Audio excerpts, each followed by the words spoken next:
आता एक वेगळी अर्जुनाची एंट्री होणार आहे आता या ठिकाणी. अर्जुन स्वतः बोलत आहे भगवान श्रीकृष्णांना की कशा प्रकारे ही युद्धाची परिस्थिती ओढावलेली आहे. भगवंतांना सांगितलं की सेनयोर उभयोर मध्ये, दोन्ही सेनांच्या मध्यभागी माझा रथ नेऊन उभा करा. अर्जुनाने सांगितलं. भगवंत सारथ्याचं काम करतायत. सारथी म्हणजे काय माहिती आहे का तुम्हाला? ड्रायव्हर आपल्या भाषेमध्ये ड्रायव्हर. आणि जेव्हा अर्जुन भगवंतांच्या पाठीमागे उभा असतो, भगवंत खाली बसलेले असतात, रथ चालवत आहेत. रथाला स्टेअरिंग नसते, आजकाल ते वेगळं बघितलं असते स्टेअरिंग. रिअल रथाला असे दोरे असतात. भगवंत दोऱ्या घेऊन बसलेले आहेत पुढं. रथाच्या दोऱ्या भगवंताच्या हातामध्ये आणि अर्जुन पाठीमागे उभा राहिलेला आहे. मग इतका गोंधळ असतो तिकडे की कुणाला काही म्हटलं, मला म्हणायचं आहे की इकडं रथ घे रे थोडासा, इकडे घे, उजव्या हाताला घेतोच का रथ थोडासा. मी असं बोललो, पण ऐकायला जात नाही ना, कारण गोंधळ एवढा असतो युद्धामध्ये. हाणामारी, नुसतं बाणांचा आवाज, गधेचा आवाज, आरडाओरडा, शंख, हे ते. तर हे त्यामुळे उजवीकडं घ्यायचं, डावीकडं घ्यायचं, कसं घ्यायचं. तर त्यावेळेला जो सारथी म्हणून बसलेला आहे, ड्रायव्हर म्हणून बसलेला आहे, त्याला जर सांगायचं की रथ या बाजूला घे, तर कसं करणार? हातामध्ये तर शस्त्र आहे ना, सांगायचं. तर पायाने लात मारायची मागच्या साईडला, इकडल्या साईडला लात मारायची. म्हणजे काय झालं, रथ तो समजून घेणार की रथ इकडं घ्यायचा आहे. जर रथ इकडं घ्यायचा आहे तर इकडल्या साईडला लात मारायची पायाने, म्हणजे तो समजतो की रथ इकडं घ्यायचा आहे. आणि समजा रथ सरळ न्यायचा आहे तर कुठं लात मारायची? मध्यभागी लात मारायची मागणं, बरोबर. मग तो त्याला समजतं की रथ सरळ न्यायचा आहे. अशा जागेला भगवान श्रीकृष्ण बसलेले आहेत. आपल्या भक्ताच्या प्रेमासाठी भगवंत काय करू शकतात? लाता पण खाऊ शकतात. आपल्या घरातली माणसं लाता खातात का हो? हां, नाही खात. म्हणजे प्रेम नाही त्यांचं. प्रेमामध्ये काय काय केलं भगवंतानी. भगवंतानी अर्जुनाच्या प्रेमासाठी ड्रायव्हर बनले, लाता पण खाल्ल्या. एवढं करुणामय स्वरूप आहे भगवंतांचं, दीन स्वरूप आहे भगवंतांचं. भगवंत प्रेमामध्ये काही बनतात, काही करतात, हमाली पण करतात भगवंत. एकनाथ महाराजांच्या घरी 12 वर्ष भगवंतांनी पाणी व्हायचं काम केलं, कपडे धुवायचं काम केलं. चोखामेळा महाराजांच्या बायकोच्या मुलाचे लंगोटे धुतले चंद्रभागेमध्ये भगवंताने. बाळांतपणाचे कपडे धुतले. काय करतील भगवंत प्रेमासाठी? भगवंत अशा ठिकाणी बसलेले आहेत ज्या ठिकाणी भक्ताची लात खायला भेटते. म्हणून या जगामध्ये सगळ्यात प्रेमळ व्यक्ती, आपल्यावर प्रेम करणारा कोणी असेल तर तो भगवंतच आहे. चुकून कुणी असा विचार करून माझ्या बायकोच माझ्यावर जास्त प्रेम आहे, नाही नाही नाही, काही जरी म्हणलं तर तिच्यासारखं माझ्यावर कोणीच प्रेम करत नाही, असा भ्रम करून घेऊ नका. भगवंत अशी व्यक्ती आहे की जे काही करायला तयार आहे प्रेमामध्ये. आपल्या प्रेम करून तरी पहा अर्जुनासारखं. आणि या ठिकाणी शब्द आलेले आहेत, काही ऋषिकेश नावाने भगवंताला उच्चारण केलेलं आहे. इथे पार्थ म्हटलं भगवंतानी. पार्थ म्हणजे काय? पृथेचा पुत्र. असं कृष्ण नावाने म्हणायला आनंद वाटतो अर्जुनाला. भगवद्गीतेमुळे जवळपास 9 वेळा अर्जुनाने भगवंताला कृष्ण नावाने संबोधलेलं आहे. काय नावाने संबोधलंय? आणि भगवंताने जास्तीत जास्त वेळा अर्जुनाला पार्थ नावाने संबोधलेलं आहे. म्हणजे श्रीकृष्णाला पार्थ नाव आवडतं आणि पार्थाला कृष्ण नाव आवडतं, अर्जुनाला कृष्ण नाव आवडतं. तर अशा प्रकारे भगवद्गीतेमध्ये हा संवाद चालू आहे. आणि भगवंतांना आदेश दिलेला आहे. तसं मित्राचं नातं आहे बरं का. आता श्रीकृष्ण आणि अर्जुन मित्राचं नातं आहे. कधी कधी चालताना चेष्टा मस्करी करणं, खांद्यावर हात टाकणं, भगवंताच्या खांद्यावर हात टाकणं, अर्जुन असं करतो. मित्र आहे ना, मित्रासारखं नातं आहे. पाहुणे पण आहेत, मित्र पण आहेत चांगले. सखा, अर्जुन भगवंता सखा आहे. पण आता एक अध्याय झाल्यानंतर जेव्हा गीता सांगायला सुरू होईल त्यावेळेला हे नातं गुरु शिष्यामध्ये बदलणार आहे. आत्ता मित्र आहेत, मग मित्रालाच बसवले, त्यामुळे काही वाटत नाही एवढं त्यांना अजून काय. आणि त्या श्रीकृष्णांना भगवंत आहेत असंही त्यांना अजून क्लिअर नाही आहे. त्यामुळे मैत्रीच्या नात्यामध्ये चालतं सगळं हे, थोडं चेष्टा मस्करी. आणि मग भगवंत बसलेले आहेत पुढं आणि भगवंत रथ चालवत आहेत. सेनयोर्भयोर मध्ये, त्या दोन्ही सेनाच्या मध्ये माझा रथ घेऊन चल. भगवंत म्हणले ठीक आहे. भगवंताने रथ घेऊन गेले, त्या दोन्ही सेनांच्या मध्ये रथ उभा केला. भगवंताने अशा ठिकाणी रथ उभा केला, भगवंत पण हुशार आहेत. भगवंताने काय केलं की याची नस कुठं आहे अर्जुनाची ती पकडली. अर्जुन याचं प्रेम कुठं आहे, माया ममता कुठं आहे, त्याची नस पकडली भगवंताने. आणि भगवंताने काय केलं, अशा ठिकाणी रथ नेला की जिथून सगळेच दिसतील. घरातले सगळे माणसं जे विरोधामध्ये उभं राहिलेले, आपल्या बरोबरचे पण लोक आणि त्यांच्या बरोबरचे पण लोक, सगळे दोन्ही पक्षातली लोक दिसतील अशा ठिकाणी भगवंताने रथ उभा केलेला आहे. आणि रथ उभा केल्यानंतर आता अर्जुन या ठिकाणी बोलणार आहे. मग अर्जुनाची काय अवस्था झाली ती या श्लोकामध्ये वर्णन केलेली आहे. मग आता भगवंत काय म्हणतात बघा, हे पार्थ येथे जमलेल्या सर्व कुरुवंशीयांना आता पहा. असं म्हणायची गरज नव्हती काय, कारण आता आणलेच, उभा केलेच. आणि मग परत आणि भगवंत थोडंसं समजतं का तुम्हाला, भगवान श्रीकृष्ण काय करतात, हळूच त्याला म्हणतात बघ बघ म्हणे. म्हणजे भगवंताला काय म्हणायचं आहे, तुझेच लोक तुझ्याच विरोधामध्ये, तुझ्याच घरचे तुझ्याच विरोधामध्ये उभा राहिले, बघ बघ जरा बघ. लय तुला पुळ का होता त्यांचा, माझी माणसं. बघ आता जरा बघ, डोळे फाडून बघ. तुझाच गुरु आहे तो, तुझेच आजोबा आहेत ते तुझेच कुलगुरू आहेत, तुझेच भाऊ आहेत, सगळे तुझेच माणसं आहेत. बघ जरा डोळे मोठे करून बघ जरा, काय आलंय. म्हणून भगवंत डोळे उघडण्याचं काम करतायत जीवाचे. ही जीव मायेमध्ये अडकलेला आहे, या बंधनामध्ये आसक्तीमध्ये अडकला आहे. आणि भगवंताचं कामच आहे डोळे उघडणे सर्वांचे. मग भगवंत काय करतात, जीवाला जाणीव करून देतात. तसं भगवंत आता इथं म्हणतायत, भीष्म द्रोण बघ सगळे राजे लोक आलेले आहेत आणि सगळे तुझ्या विरोधामध्ये उभा आहेत. म्हणून भगवंत पार्थाला सांगतायत जाणीवपूर्वक बघ. श्रीकृष्णाने थोडासा विनोद केला आहे इकडे, कारण आता मैत्रीचं नातं आहे ना. तर अशा प्रकारे थोडं विनोदी शैलीमध्ये भगवंतानी बोललेलं आहे. आणि पुढं भगवंत बोलतात की त्या ठिकाणी दोन्ही पक्षातल्या सैन्यामध्ये जे वाडवडील मामा, आता हे सगळे कोण आहेत, मामा कोण आहे, शकुनी. आणि एक मामे आहेत, एक शकुनी आहे त्यातला. तर काका आहे, मामा आहे, आजोबा आहेत, भीष्म पितामह आजोबाप्रमाणे आहेत, गुरु द्रोणाचार्य आहेत, कृपाचार्य कुलगुरू आहेत. हे सगळे लोक अर्जुनाने पाहिले. तसेच हितचिंतक लोक सुद्धा पाहिले. हितचिंतक लोक कोण आहेत, सासरा. कोण सासरा अर्जुनाचा, द्रुपद महाराज, द्रौपदीचे वडील. हे सगळे लोक जिकडे होते, आपले भाऊ भीम वगैरे सगळे उभं राहिलेले, या सर्वांना पाहिलं अर्जुनाने. म्हणजे आपल्याकडले पण लोक पाहिले, विरोधी पक्षातले पण लोक पाहिले.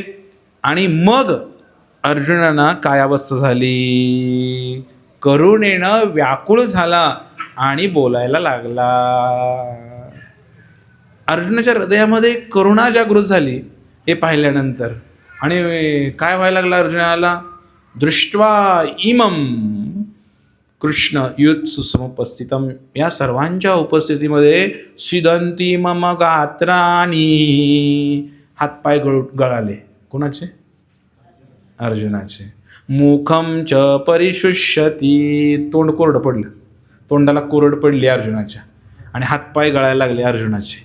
असं म्हणलंय, सिदंती मम गात्राणी मुखम च परिशुष्यती. मग आता असं कसं काय आलं, मग लढायला गेल्यानंतर समजा तुम्ही तलवार घेऊन, तलवार नाही आपल्याकडे आता, पण काहीतरी घेऊन लाकूड वगैरे शेजारी भांडायला गेला. आणि भांडायला गेल्यानंतर त्वेषाने गेला तिकडे, पण पुढचे सगळे लोक पाहिल्यानंतर काय होईल, भरपूर लोक आहेत, तुम्ही एकटेच आहे. तुम्ही एकटेच आहे आणि बाहेरची भरपूर लोक आलेले आहेत मारायला, त्यांच्या पण हातामध्ये दांडके आहेत मारण्यासाठी. आणि मग काय झालं, तुमचं काय झालं, नाडी ढिली झाली. समजलं का?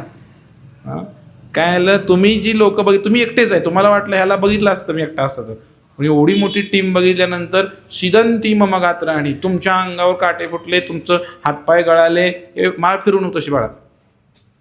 तर तुमच्या असं अंगावरती ते घाम सुटला आणि तोंड कोरडं पडलं, असं होतं की नाही? हां, भांडायला गेला होता पण असं झालं. हे कशामुळे झालं? भीतीमुळे झालं की नाही? पण आज अर्जुनाचं जे वर्णन केलेलं आहे ते भीतीमुळं नाही आहे, ते करुणेमुळं आहे. बघा, कधी कधी प्रेमामध्ये सुद्धा असं होतं की हो, तोंड कोरडं पडणं किंवा अंगावर शहारे येणे किंवा थोडंसं हातपाय गळणे, म्हणजे इतकं प्रेम आहे अर्जुनाचं, भौतिक प्रेम आहे त्या लोकांवरती. म्हणजे आता घरातलेच लोक आहेत, भाऊबंद आहेत. मग अर्जुन जो आहे, अर्जुन काय करतोय, अर्जुन भगवंतांकडे पाहिलं त्यांनी, भगवंतांनी रथ आणलेला आहे आणि त्या रथा जे बसलेले लोक आहेत, पुढं उभा राहिलेले लोक आहेत, त्या सर्वांकडे पाहिल्यानंतर एक प्रकारची दया उत्पन्न झाली अर्जुनाच्या हृदयामध्ये. दया इन द सेन्स, त्याला वाटलं की अरे आपल्याच लोकांबरोबर आपण भांडणं करणार आहे का? आधी माहीत नव्हतं का? आधी माहीत नव्हतं का रणांगणावर येण्यापूर्वी? आधी पण माहीत आहे युद्ध कोणाबरोबर करायचं आहे, भांडण कोणाबरोबर करायचं आहे हे माहिती आहे. पण जेव्हा प्रत्यक्ष क्रिया करतो त्यावेळेला पुढची परिस्थिती बघून, ती माणसं बघून कधी राग वाढतो, कधी राग शांत होतो. बरोबर आहे का? आपण कधी कधी भरपूर द्वेषाने रागाने एखाद्याला मारण्यासाठी भांडण्यासाठी निघालो आहे घरातनं, मग तिथं गेल्यानंतर पुढचा व्यक्ती शांतच उभा राहिलेला आहे किंवा त्याने माफी मागेल तुमची, तुमचा राग शांत होणार थोडासा. पुढचा जर व्यक्ती फार रागाने आला तर मग काय होईल? तुम्ही पण अजून डबल रागाला जाणार. मग आता अर्जुन जो आहे, अर्जुनने सगळे लोक बघितले पुढं बसलेले आणि अर्जुनाच्या हृदयामध्ये दया उत्पन्न झाली. असा राग उत्पन्न व्हायला पाहिजे होता. हां, काय राग उत्पन्न व्हायला पाहिजे होता? मग तुम्ही गुरुपद भूषवताय. हां, तुम्ही काय करताय? या लोकांचा पक्ष घेतलाय तुम्ही. भीष्म पितामह तुम्हाला शोभतं का? तुम्ही कोणाच्या पक्षामध्ये लढताय? हां, धर्माच्या पक्षातून तुम्ही लढा ना. तुम्ही गुरु आहात, कुलगुरू आहात, मोठी माणसं आहेत, जाणती माणसं आहे. तुम्ही काय करताय तुम्ही? असं म्हणून आपल्यासारखा म्हणला असता, बरोबर आहे की नाही? हां, पण अर्जुन गेल्यानंतर अर्जुन रडायला लागलाय तिकडे जाऊन, या डोळ्यातनं पाणी यायला लागलंय. अरे माझ्या गुरूंबरोबर मी 2 हात करायचे आता. ज्यांनी मला बाण चालवायला शिकवला त्यांनाच मारायचं. हां, माझ्या आजोबासारख्या ज्यांनी मला लहानपणापासून वाढवलं, हां, तर त्या भीष्मपितांना मारायचं. म्हणून एक प्रेम उत्पन्न झालं, स्वाभाविक प्रेम हृदयामध्ये उत्पन्न झालेलं आहे. प्रेम म्हणजे आसक्ती. हां, कधी कधी आपल्या लोकांनाच आपल्याला मारायची वेळ आली तर जुन्या गोष्टी आठवतात सगळ्या. हां, समजा एखादा व्यक्ती आहे, त्याने तुम्हाला लहानपणी सांभाळलेला आहे, ठीक आहे, फार तुम्हाला प्रेमाने वाढवलेलं आहे आणि तो आता मेला. पण मरण्यापूर्वी त्याने भरपूर भांडण केलं तुमच्याबरोबर. हां, मरण्यापूर्वी भरपूर तुम्ही ते बोलत पण नव्हता, पण मेल्यानंतर तुम्ही जाणार की नाही? मग गेल्यानंतर तुम्हाला काय आठवणार? हां, थोडं आठवू शकतं भांडण केले, पण हे पण आठवू शकतं की लहानपणी आणि मला सांभाळलं होतं, फार प्रेम केलं होतं जेव्हा मला गरज होती. हे सगळं आठवू शकतं तुम्हाला. तसं अर्जुनाला त्या भीष्मांकडं आणि त्या सगळ्यांकडे बघितल्यानंतर आठवायला लागलेलं आहे. काय आठवतंय? की अरे ही माझीच माणसं आहेत, यांच्या अंगाखांद्यावर मी खेळलो आहे आणि आता यांना मारायचं किंवा यांच्याशी भांडण करायचं, कसं करायचं? खरं तर मंडळीनो, एक गोष्ट लक्षात ठेवा की जेव्हा भगवंतांनी इथे एक डेमो दिला आहे, डेमो म्हणजे काय म्हणायचं याला मराठीमध्ये, एक प्रात्यक्षिक दिलेलं आहे की अर्जुनाला निमित्त केलेलं आहे. गीता कशी सांगितली माहिती आहे का? मराठीमध्ये एक हे आहे, म्हण आहे, लेकी बोले सुने लागे. नवीन नवीन लग्न झालं की मग सून येते घरामध्ये. सून आली की नवीनच आहे आणि सून पहिल्या दिवसापासूनच चुका करते का? करते. नवीन आलेली आहे. तर सासू काय करते, तिची जी मुलगी असते त्या मुलीला, त्या सुनेला काय सांगायचं म्हणजे अवघड असते लगेच नवीन लग्न झालेलं आहे. आणि आजकालचं तर फारच डेंजर आहे. तर मग कसं करणार, ती काय करते, समजा सुनेनं काही चूक केली, भांड्याला नीट काही घासलंच नाही, खरकट तसंच राहिले, मग ते काय करणार, मुलीला बोलणार, तुला भांडे नीट घासता येत नाहीत का, असे घासतात का भांडे म्हशे, 16 वर्षाची झाली की 18 वर्षाची झाली की कुणाला बोलते, मुलीला बोलते. पण तिला बोलायचं कुणाला असतं, सुनाला बोलायचं असतं. टोमणा मारणे असं मराठीमध्ये म्हणतो. पण याच्यामध्ये काय घडतं माहिती आहे का तुम्हाला, सून पण समजून घेते की सासू आपल्याला बोलते म्हणून. कळालं का तुम्हाला, सून पण समजून घेते की हे टोमणा कोणाला मारलाय, मलाच मारलेला आहे, निमित्त कोण आहे, मुलगी आहे. तसं गीता जी आहे ही गीता अर्जुनाला सांगितली, पण खरं ते आपल्यालाच बोललेलं आहे. लेकी बोले सुने लागे, ही गीता आपल्यासाठी आहे. अर्जुन चुकीचा वागत नाहीये. अर्जुनाने असा रोल केलाय, भूमिका केली आहे गडबडून गेल्यासारखी. एक आसक्त व्यक्तीची भूमिका, डिप्रेशनमध्ये नैराश्यमध्ये गेलेल्या व्यक्तीची भूमिका अर्जुन साकारतो या ठिकाणी. येते का लक्षात तुमच्या. पण खरं डिप्रेशनमध्ये, खरं नैराश्यमध्ये कोण आहे, तुम्ही आणि मी. खरं कन्फ्यूज अवस्थेमध्ये कोण आहे, तुम्ही आणि मी. मग ही गीता आपल्यासाठी सांगितले, निमित्त अर्जुनाला केलेलं आहे भगवंताने. म्हणून असं नाही गीता वाचताना नेहमी समजायचं की हे मलाच बोललेलं आहे. आलं लक्षात. फक्त अर्जुनाला बोलले म्हणून आपण सोडून द्यायचं नाही, तर हे सांगायला पाहिजे आधी. मग आता अर्जुन एका आसक्त व्यक्तीची भूमिका करणार आहे. अर्जुन काय म्हणतोय, करुणेनं व्याकुळ झालेला आहे, त्याच्या हृदयामध्ये आता दया आलेली आहे, डोळ्यातनं पाणी यायला लागलेलं आहे त्याच्या अर्जुनाच्या, आणि त्याच्या अंगावरती शहारे उभे राहिलेले आहेत हे सगळं पाहून. आणि गांडीव धनुष्य, पुढच्या श्लोकामध्ये काय म्हणले, अर्जुनाच्या धनुष्याचं नाव काय, गांडीव. हे गांडीव नावाचं धनुष्य खाली पडलेलं आहे अर्जुनाच्या हातातनं, आणि त्याच्या त्वचेचा दाह होत आहे. म्हणजे बघा, माणूस जेव्हा रागाला येतो किंवा घाबरतो त्यावेळेला काय होतो, ते बोट थर थर थर थर थर थर थर थर कापायला लागतं की नाही असं. आणि जे आतलं रक्त आहे शरीरातलं ते जास्त वेगाने वाहतं, त्यामुळे शरीर गरम होतं. आहे का अनुभव तुम्हाला याचा, शरीर गरम होतं, तापतं शरीर, असं फनफनतं. तर अशा प्रकारे अर्जुनाची अवस्था झालेली आहे. अर्जुनाचा ते धनुष्य बाण खाली पडला, हातातनं गळून पडला, आणि अर्जुनाचं जे शरीराचा त्वचा आहे ती गरम लागायला लागली, दाह व्हायला लागला अर्जुनाला. कशामुळं अर्जुन हा एक संत व्यक्ती आहे, भक्त व्यक्ती आहे, तो घाबरला नाही. पुढचे लोक बघून घाबरला असं व्हायला लागले, असं नाही अर्जुनाचं. अर्जुनाच्या मनामध्ये करुणा उत्पन्न झालेली आहे. अरे बाप रे, काय करतोय मी, राज्य मिळवण्यासाठी मी काय करत आहे, आपल्या लोकांना भांडण करत आहे, गरज आहे काही करायची, असा अर्जुनाच्या मनामध्ये प्रश्न उत्पन्न होतोय. मग अर्जुन पुढे बोलणार आहे. आता अर्जुन म्हणणार आहे की मी आता काय करतो, वनामध्ये निघून जातो, मला नको भांडणं करायला वगैरे, मला नाही आवडत आहे. आणि खरंच जे संत वृत्तीचे लोक असतात ते भांडण करत नाही. ते काय करतात, हो तुझा घोडा मोठा बाबा, ठीक आहे,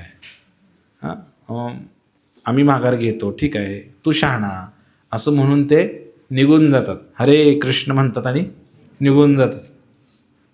मग अर्जुनही तेच म्हणतोय.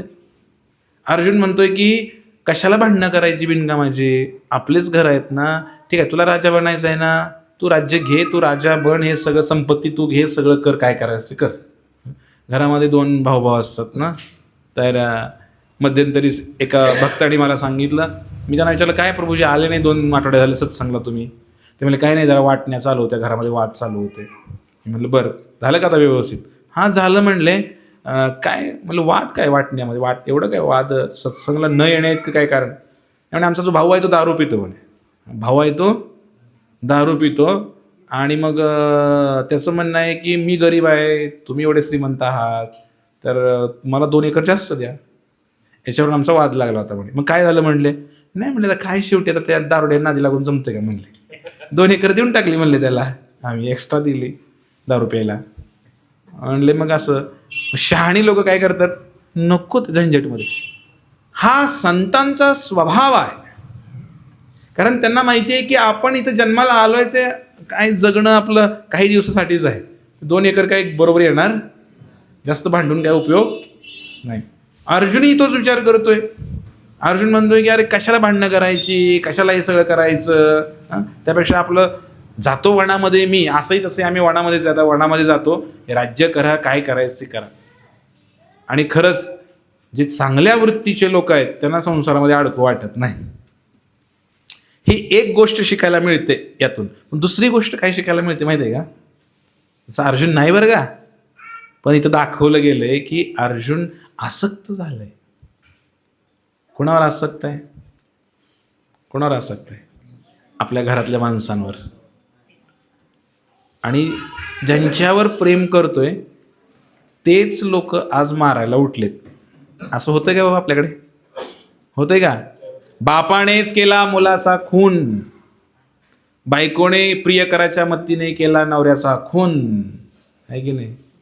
असं चालू आहे की आजकाल समाजामध्ये. म्हणजे आपलेच लोक आपला काटा काढतात की नाही, भावाभावामध्ये भांडण झालं, मारामारी, पाक जीव घेण्यापर्यंत मारामारी. म्हणजे सांगण्याचा उद्देश हा आहे की थोडंसं लहान मुलांना थोडं असं बघितलं की मला प्रवचनाला काय ते कळत नाही काय. अर्जुन जो आहे, आता अर्जुन एवढा टेन्शनमध्ये आलेला आहे अर्जुन, की त्याला आता एक हृदय असतं. चांगल्या लोकांना असं वाटतं की भांडण नको आहे आपल्याला, कशाला भांडण करायचं. म्हणून अर्जुन म्हणतो की कसं तर व्हायला लागले मला आता, मला थोडंसं अस्वस्थ होतं आहे, किंवा मला थोडंसं आता थरथर कापायला लागले अंग माझं. हे आसक्तीची पण लक्षणं आहेत. कारण आपण प्रेम करतो आणि प्रेमामध्ये जर धोका झाला तर मग रडायला येतं आपल्याला, बरोबर आहे की नाही? एखाद्या आपल्या प्रेमी व्यक्तीने आपल्याला धोका दिला तर मग आपल्या डोळ्यातून पाणी येणार लगेच. अरे मी एवढं प्रेम केलं होतं आणि मला भेटलं काय, तर ह्या व्यक्तीने मला धोका दिला. तसा धोकाच आहे एक प्रकारचा ना, की ज्याने आपल्याला सांभाळलं, आपले लोक, घरातले लोक आहेत, आणि ते आज माझ्या विरोधामध्ये उभा राहिलेत, हे बघितल्यानंतर मात्र अर्जुनाला फार त्रास होतोय. तर या ठिकाणी एक आसक्त व्यक्ती घराप्रती, संसाराप्रती, काय होतं आसक्ती, प्रेम असतं का हो घरामध्ये? नवऱ्याचं बायकोवर, बायकोचं नवऱ्या, असतं का प्रेम? म्हणजे प्रेम असतं का असं विचारतोय मी. असतं की प्रेम असतं की, सर्वांच्याकडे असते प्रेम. मुलाबाळावर प्रेम असते का? नक्की. मुलांचं आईवडिलावर असतं का? असं प्रेम असतं. हे खरं असतं का? खरं नसतं. कोण म्हणलं? गुरुजी म्हणतात नसतंय. मारुती, असते का नसते? नसतं म्हण, नसतं. तर हे प्रेम ॲक्च्युली आहे काय? म्हणजे हे आसक्त जे होतोय आम्ही, एखाद्या व्यक्तीने त्रास दिला आपल्याला तर लगे राग येतोय आपल्याला, की बाबा कशासाठी मी ह्याच्यावर एवढं हे केलं होतं, मग त्याने असं केलं. मग कधी कधी आपण काय करतो की त्या आसक्तीपोटी कष्ट सहन करायला तयार होतो. एखाद्या प्रेमाच्या व्यक्तीने जर तुम्हाला त्रास दिला तर तो पण सहन करतो आपण. आजकाल बघा अनेक लोक आहेत. एका व्यक्तीला, एक म्हातारी व्यक्ती होती, फार आजारी पण होती. मग त्याने घराच्या बाहेर बसतो, त्याच्या घराच्या बाहेर गेटवरती.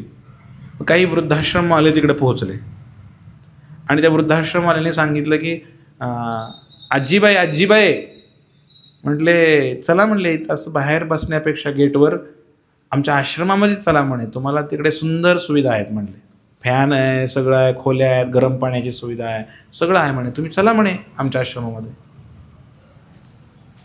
मग आजीबाई काय म्हटल्या माहिती आहे का? त्या मुलांनी तिला घराच्या बाहेर काढलं होतं, गेटवर राहत होते, पण आजीबाई काय म्हटली माहिती आहे का? गरम पाणी आहे, तू AC लावशील माझ्यासाठी, सगळं आहे, पण माझी अशी नातवंड आहेत का तिकडं? मुलं आहेत का? आजीला घराच्या बाहेर काढलंय तरी आजी अशी म्हणते. आसक्ती काय आहे? अलग लक्षात तुमच्या. लाता खाल्ल्या तर लातो के भूत बातों से नहीं मानते, किंवा बातों के भूत लातों से नहीं मानते. कसं आहे? हं. पण लाता खाऊन सुद्धा काही लोक सुधरत. ज्याने त्रास दिलाय घरातल्या व्यक्तीनं त्याचंच नाव घेऊन मारणार आहे. अलग लक्ष. प्रेम नावाची गोष्ट या जगामध्ये नाही मंडळीनो. ही फुकटची आसक्ती आम्ही संसाराप्रती लावलेली आहे. एकदा असेच एक व्यक्ती होता. हा व्यक्ती सत्संगाला प्रवचनाला जायचा, तुमच्या माझ्यासारखा असा येऊन बसायचा. बसल्यानंतर महाराज बोलायचे, या संसारामध्ये प्रेम वगैरे काही नाही, हे सगळं स्वार्थ आहे, वासना आहे, आणि लोक एकमेकाकडे आकर्षित झालेले आहेत, केवळ वासना आणि स्वार्थासाठी आकर्षित झालेले आहेत. प्रेम कुणाचं आहे इथे? हां, तर नेमकं प्रेम काय असतं वगैरे ते महाराज बोलायचे. खरं बोलणं संतांचं काम आहे. मग तो व्यक्ती नेहमी येऊन बसायचा, सोमवारी असं प्रवचनामध्ये येऊन बसायचा. आणि प्रवचनाला बसल्यानंतर त्याला एक डाऊट आला. म्हणले, महाराज तुम्ही सगळं काही चांगलं सांगता, पण हे वाक्य काय मला पटत नाही. म्हणले, काय? प्रेम नाही या जगामध्ये. परिवारामधलं जे प्रेम म्हणतो, माझ्या बायकोचं प्रेम माझ्यावर आहे, माझ्या नवऱ्याचं प्रेम माझ्यावर आहे, माझ्या मुलाबाळांचं प्रेम माझ्यावर आहे, हे खरं नाही. हे तुम्ही खरं बोलत नाही म्हणले, हे तुम्ही खोटं बोलताय म्हणले. अहो, माझा परिवार बघा म्हणे, माझ्या बायकोचं किती प्रेम आहे माझ्यावरती, माझ्या मुलाबाळांचं किती प्रेम आहे, माझ्या आई वडील सुद्धा आहेत, त्यांचं सुद्धा माझ्यावर प्रेम आहे म्हणे. म्हणले, थोडंसं प्रयोग करायला लागतंय म्हणले. महाराज पण हुशार होते. महाराज म्हटले, हो बघ म्हटले, हा संसारच असा बनलेला आहे, वासनेनं भरलेला आहे, इथं कोणाचं कोणावर प्रेम नाही म्हटले. बरं म्हटले, ठीक आहे, सिद्ध करूया. आज एक प्रयोग करूया म्हटले आपण. आता घरी जायचं, घरी गेल्यानंतर मेल्याचं नाटक करायचं. काय करायचं? मेल्याचं नाटक करायचं, सोंग करायचं. मग त्यांनी सोंग केलं, घरी गेला हा, आणि घरी गेल्यानंतर त्यांनी काय केलं? मेल्याचं नाटक केलं. मग हाले ना, उठे ना. बायको लागली रडायला. बायको लागली रडायला, आणि मग डॉक्टर गावातला वैद्य आणला. वैद्य आणल्यानंतर तो वैद्य आला. वैद्याला या आधीच सांगून ठेवलं होतं. वैद्याने नाडी चेक केली, गेला म्हणले, गेला माणूस, गेला म्हणले. गेला नव्हता, पण म्हणले गेला म्हणले. हां, मग काय नाही, सगळ्यांनी रडायला सुरू केलं. मेल्यानंतर रडतात आपल्याकडे, त्याला म्हणा मराठी गहीवर घालणे. काय घालणे? तुमच्याकडे घालतात का गहीवर? कसा घालतात? त्याच वेळेला असते बरोबर, आता जमत नाही. बायकोने गहीवर घातला, बायको ओरडायला सुरू केली, धनी किती हो तुम्ही चांगले होता, असे कसं वारद्यावर टाकून गेला, अजून लय काही करायचं होतं आपल्याला, नातवाचं तोंड तरी बघायचं की, वगैरे वगैरे सुरू केलं बायकोने. ते सगळं कोण ऐकतंय? नवऱ्याला वाटलं काय प्रेम आहे, खरंच प्रेम आहे, हे महाराज नेमकं खोटं बोलतंय म्हणले. महाराज लोकांना काही कामं नाहीत. बायको, आई होती 90 वयाची, आई पण रडायला लागली. म्हणले, का र लेकरा, माझ्या आधी कसा र गेला. आई पण रडायला लागली. असं दिवस बघायला लागतील मला वाटलं नव्हतं, असं आई रडायला लागली. मुलं पण होती, मुलं पण रडायला लागले. म्हणजे बाबा आता आम्हाला कोण सांभाळणार, असं तसं मुलं सगळे रडायला लागले. हे सगळं ऐकल्यानंतर त्या मेलेल्या माणसाला बरं वाटायला लागलं. म्हणले, नक्कीच 100% महाराज खोटं बोलतंय म्हणले. किती प्रेम आहे, किती रडतात माझ्यासाठी, किती त्यांचा जीव आहे म्हणले माझ्यावरच. मग इतक्यात गावात सगळ्याला कळलं की आमका तमका मेलाय म्हणून. मग महाराज पण आले तिकडं. महाराज आले. महाराज म्हणले, काय झालं म्हणले. अहो, महाराज आल्यानंतर तर मोठ्यानं हंबरडा पडला बाईनं. महाराज, तुम्ही तरी देवानं तरी असं कसं करावं हो, तुमच्या प्रवचनाला दर सोमवारी यायचा की हो, चांगल्या माणसाला तरी देवानं सोडायचं की. म्हणजे महाराज आल्यावर तो तिला लय मोठा हंबरडा फोडला आणि सगळा राग महाराजावरच काढला. असला कसला तुमचा देव, माझा नवरा मारला, असो तसो असो. महाराज म्हणले विधीचं विधान आहे म्हणले, कर्म कुणाला चुकलेलं नाही, त्याच्या नशिबात होतं तेवढं जगला, आता गेला म्हणले. असं म्हणल्यानंतर ते म्हणले अहो ते खरं आहे म्हणले, काहीतरी करावं, यांना जिवंत करावं, आता मी नाही राहू शकत यांच्याशिवाय. बायकोनी सुरू केलं सगळं. आणि ऐकतंय कोण? त्याला बरं वाटलं ना सगळं. महाराजांना ते विनंती करू लागले, जिवंत करा म्हणून आमच्या नवऱ्याला. काहीतरी हसल हो तुमच्यामध्ये, काहीतरी करावं, जादू करावं महाराज म्हणायला लागले. असं म्हटल्यानंतर मग ते महाराज म्हणले बर ठीक आहे म्हणले, एक उपाय आहे म्हणले माझ्याकडं, मी याला जिवंत करतो म्हणले. आनंद झाला सगळ्यांना. मी याला जिवंत करतो म्हणलं. जिवंत करतो म्हणल्यानंतर एक ग्लास पाणी आणा म्हणले. मी एक ग्लास पाणी आणलं आणि एक ग्लास पाणी महाराजाने असं मंत्र मारला त्याच्यावरती, ओम फट स्वाप मंत्र मारला महाराजांनी. मंत्र मारल्यानंतर तर ते जे पाणी आहे, पाण्याचा ग्लास आहे, तो पाण्याचा ग्लास असा धरला सर्वांच्या पुढे. जो कोणी हे मंत्रून दिलेलं पाणी पिणार तर तो माणूस जिवंत होणार आणि जो पिणार तो मरणार.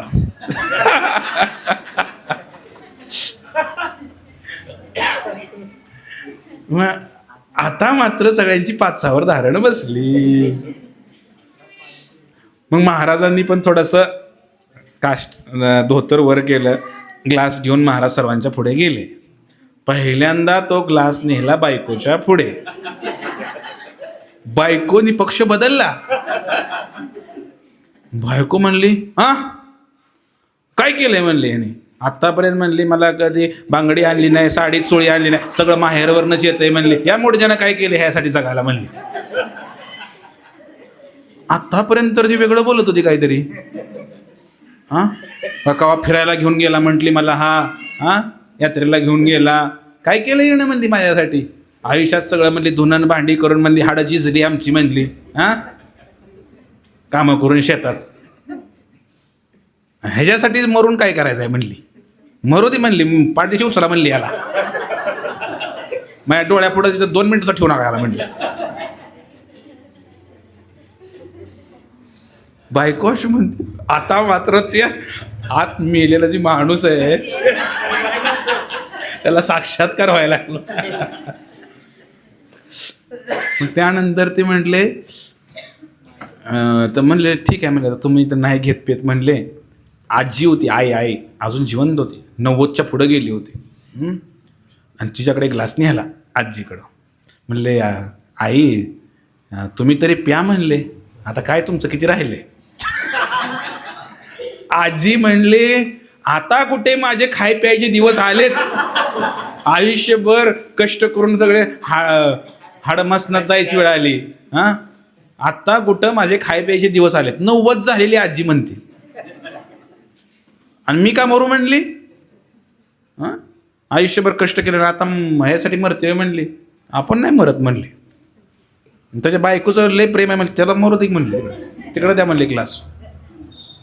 असं म्हणल्यानंतर आजीनं पण घेतला नाही ग्लास, मुलांकडे गेला ग्लास पाण्याचा, मुलाला ग्लास दिला प्यायला.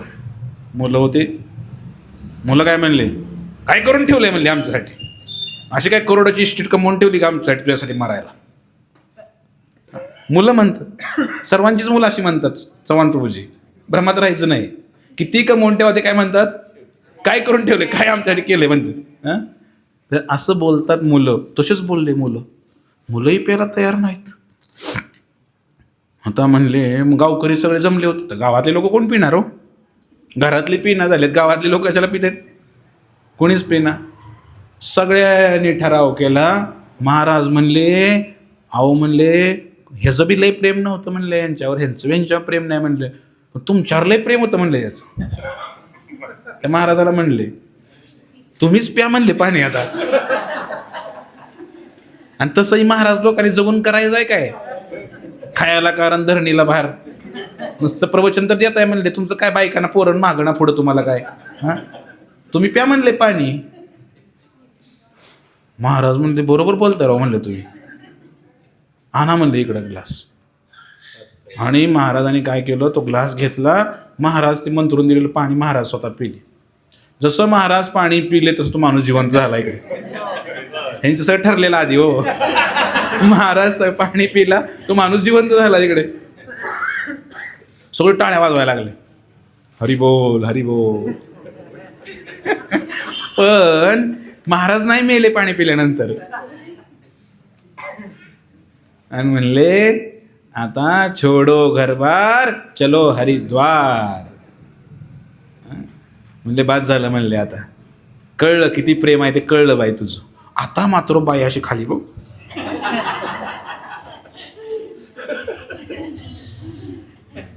दोन भूमिका निभावल्या ना आधी. आता काय कुठल्या तोंडाने तोंड दाखवायचं. आता काय म्हणू शकले नाही, काय नाही. अंगाच्या कपड्यासह निघाला. चला म्हणले महाराज, म्हणले तुमच्या मठात जातो म्हणले. कळले म्हणले किती प्रेम आहे यांचं ते. म्हटलं असा प्रयोग घरी गेल्यानंतर करून पहा. असं मी म्हणणार नाही. पाणी देतो की मंत्रून.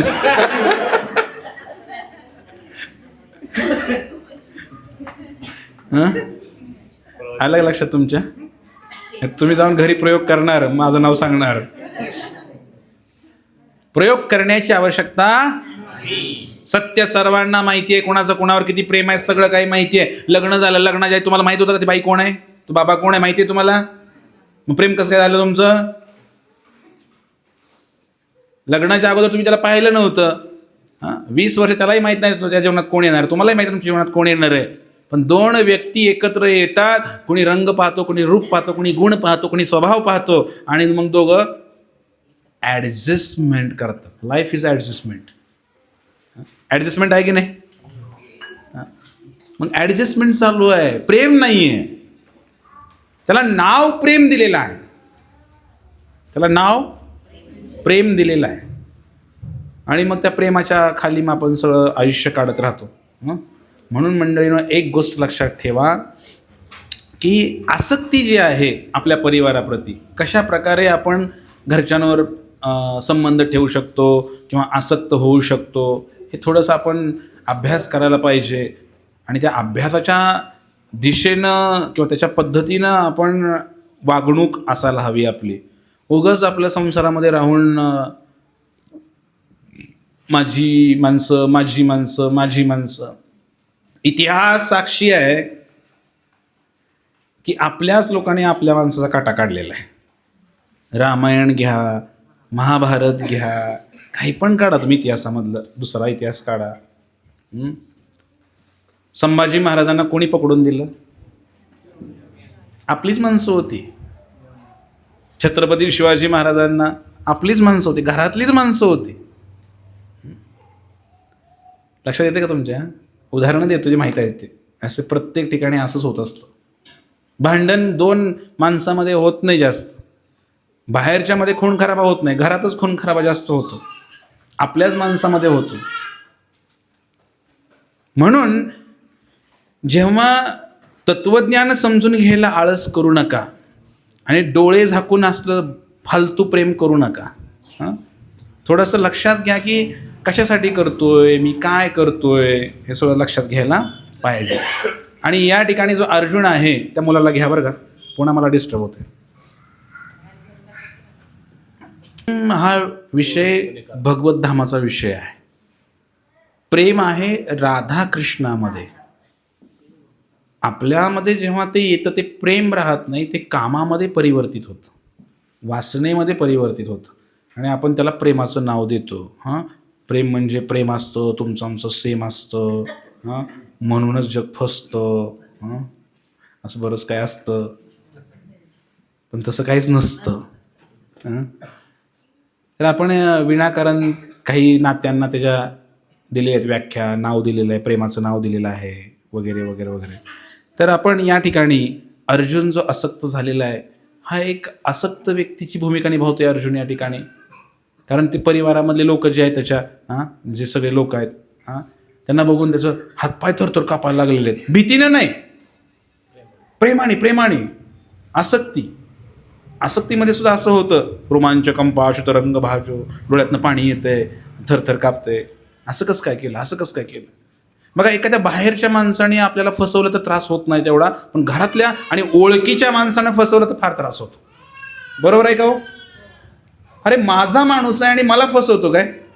बाहेरच्याने फसवलं तर आपण सोडून देतो त्याला, पण आपल्या माणसानं फसवल्यानंतर आपलेच दात आणि आपलेच ओठ, माणूस झुरून झुरून झुरून मरतो. तशी अर्जुनाची अवस्था आहे आता. आणि म्हणून अर्जुन म्हणतोय की मला लढायचं नाही भगवंत, मलाही भांडण करायचं नाही, मी संन्यास घेतो, मी आपलं वैराग्य कपडे घालतो, भीक मागून खातो, जंगलात जातो, पण भांडणं करायची नाहीत मला. हे चांगल्या व्यक्तींचा स्वभाव असतो. मग युद्ध कसं काय झालं? मग कुरी करून आणलं हे युद्ध. गोपाल कृष्ण भगवान की. म्हणजे अर्जुन गप्प बसलेला, अर्जुनाला उभा केलं भगवंताने, त्याला उपदेश केला, तुला का लढायचंय ते सांगितलं.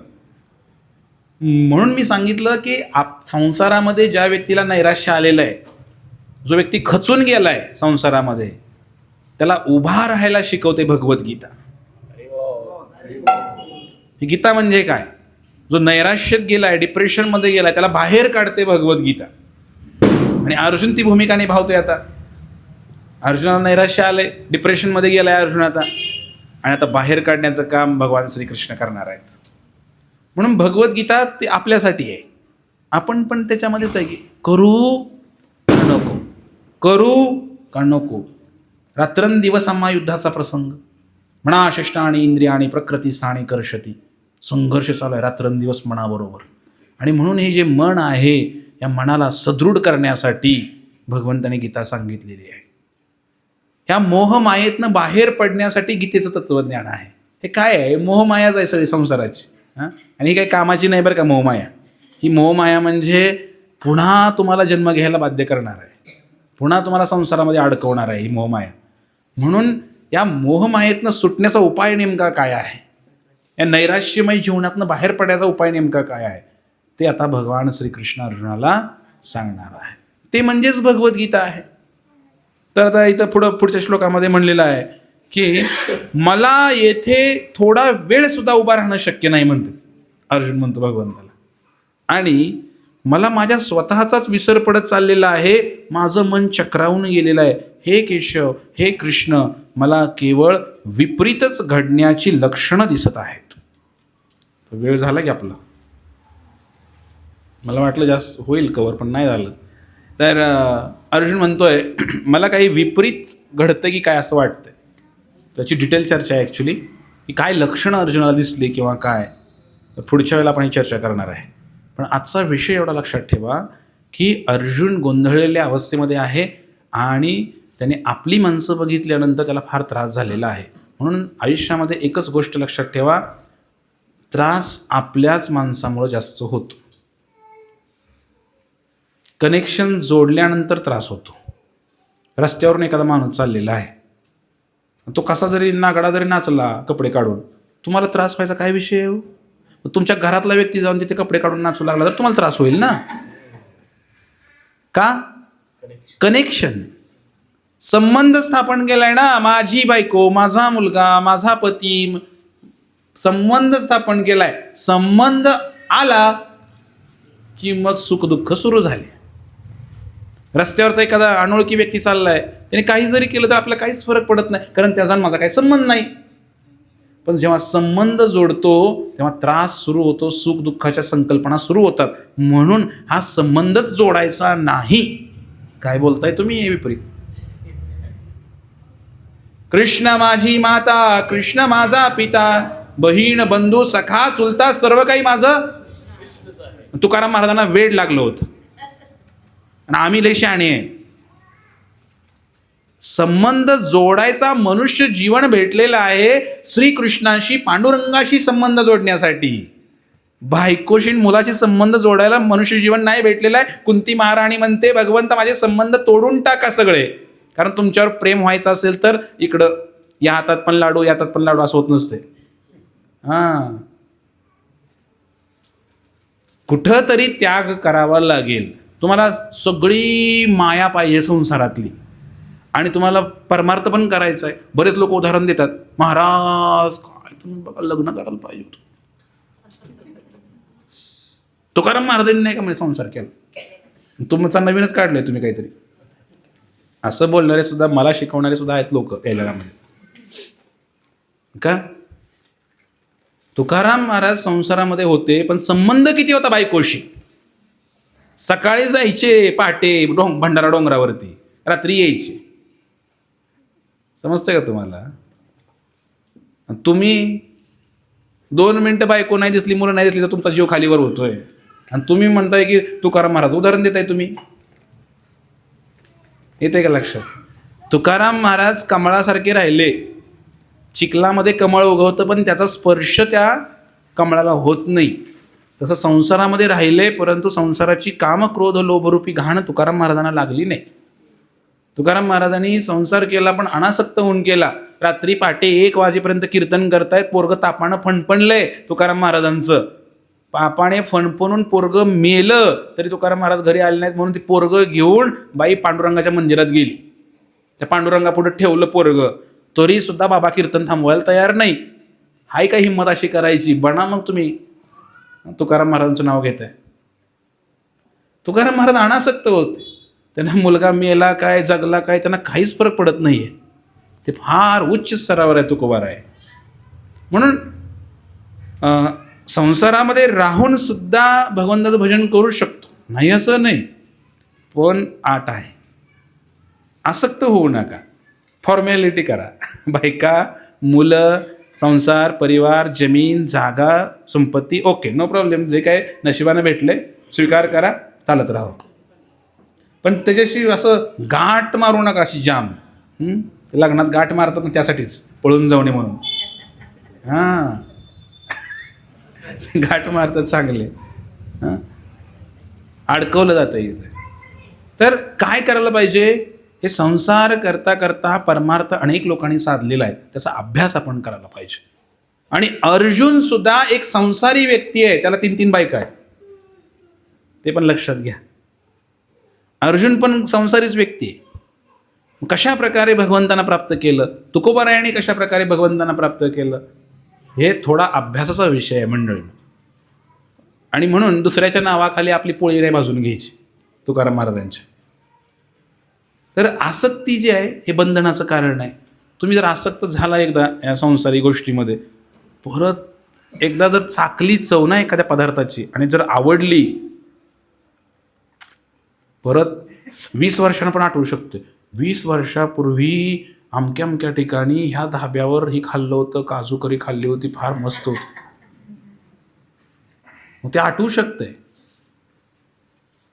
मग ते आठवलं तर मग पुन्हा मन इतकं आहे की मग ते थांबत नाही. मग पुन्हा ते पत्ता शोधणार, तिकडं जाणार, ते खाणार, त्याशिवाय मन थांबत नाही. म्हणून पडतानाच विचार करून पडा त्या गोष्टीमध्ये. आता जर पडलाच असाल तर मग भरपूर भजन करा आणि भगवंताचं भजन करून त्यातून बाहेर पडण्याचा प्रयत्न करा. लोक काय अडकण्याचा प्रयत्न करतात. आणि एकदा ते वय निघून गेलं म्हणून तरुण वयातच भक्ती करायला सांगितली नाही, तर कुमार वयात, कुमार म्हणजे 5 वर्षाचा बालक असल्यापासून भजन भक्ती करायला पाहिजे. कौमारम आचरित प्राज्ञ, श्रीमद भागवतामध्ये प्रल्हाद महाराज सांगताय की लहान वयापासून हे सगळं शिकलं पाहिजे, बंधन कसं तोडायचं.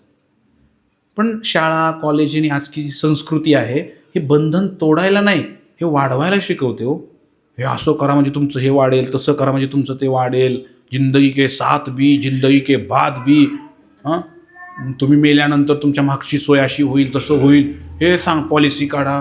किती लोक काय काय काय काय करतात.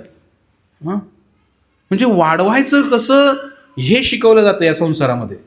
आणि भगवद्गीता, भागवत काय शिकवतंय? कमी कसं करायचं हे शिकवतंय आणि भगवंताशी संबंध कसा जोडायचा हे शिकवतंय. जर मनुष्य जीवनामध्ये भगवंताशी तुमचा संबंध नाही जोडला, हा देव कोण आहे हे जर नाही कळालं तुम्हाला, याचं भजन नाही केलं, मनुष्य जन्म गेला वाया न भजता पंढरी राया, पंढरी रायाचं भजनच नाही केलं, मग तुमचं जीवन वायाच गेलं. मग तुम्ही किती फ्रेंड्स बनवले, किती मित्र आहेत तुमचे, तुमचं किती समाजामध्ये स्थान आहे, तुमचे किती फॉलोवर्स आहेत आणि तुमचं किती शेती आहे, हे सगळं गौण आहे. अटॅक येईल किंवा गाडीला धडकचाल मरचाल विषय संपला, वाया गेलं की जीवन. संबंध स्थापन झालाय का नाही झाला, झाला की संसाराशी. हां, कम बॅक, पुन्हा मग संसारात यायचं, पुन्हा यावं लागेल. A for Apple, B for ball, C for cat, D for dog शिकायचं. म्हणून या श्लोकावरून हे प्रतीत होतं की जो अर्जुन आहे गोंधळलेल्या अवस्थेमध्ये आहे, आणि तुम्ही पण गोंधळला आहे, सगळे गोंधळलो आहे आपण. यातनं बाहेर पडण्यासाठी एकच आहे, भगवंतांनी सांगितलेलं ऐका, भगवद्गीता ऐका, आणि मग आपण यातनं बाहेर पडू शकतो आणि भगवंताशी संबंध स्थापन करू शकतो. बरेच लोक भेटलं ना लगेच मोबाईल नंबर घेतात. आजकाल फ्रेंड्स बनवतात, लगेच मोबाईल नंबर घेणार, त्याला फेसबुकला, इंस्टाग्रामला फेसबुक ID मागणार, त्याला रिक्वेस्ट टाकणार, ते ॲक्सेप्ट करणार, परत ग्रुप करणार, त्या ग्रुपमध्ये मित्रांच्या घेणार त्याला, मग परत त्या संग त्याचा वाढदिवस असला त्याची जन्मतारीख लक्षात ठेवणार, त्याला रिमाइंडर लावणार, त्याला वाढदिवसाला शुभेच्छा देणार, मग त्याच्या जास्त संबंध त्या लग्नाला जाणार, परत तो त्याच्या लग्नाला येणार, मग त्याच्या पार्टीला जाणार, मग ते सगळे संबंध वाढत जाणार त्यांचे. असं करत करत करत संबंध वाढवत आहेत लोक, इतके वाढवत आहेत की अरे एवढा प्रयत्न इकडे करा ना तुम्ही, थोडासा भगवंताशी संबंध स्थापन करण्यासाठी प्रयत्न करा. इकडून बघा कसा रिप्लाय येतोय ते. म्हणजे असे काही समाजामध्ये ट्रेंड्स नवीन नवीन निर्माण होत आहेत आणि मनुष्य जीवन वाया चाललं आहे, प्रॅक्टिकली वाया चाललं आहे. आणि म्हणून आपण सर्वांना विनंती आहे की आपण भगवंताचं भरपूर भजन करा आणि गीता वाचा, भागवत वाचा, सत्संग करा, तीर्थयात्रा करा. तर आपल्या जीवनामध्ये भगवंतांच्या सांगण्याप्रमाणे जर सगळ्या गोष्टी घडल्या तर फार आनंद आहे. नाहीतर मायेचा बाजार फार मोठा आहे, इतका मोठा बाजार आहे की तुम्ही सापडणार सुद्धा नाही कुठे. इथे फार मोठा बाजार आहे मायेचा. हरे कृष्ण कृष्ण कृष्ण हरे हरे.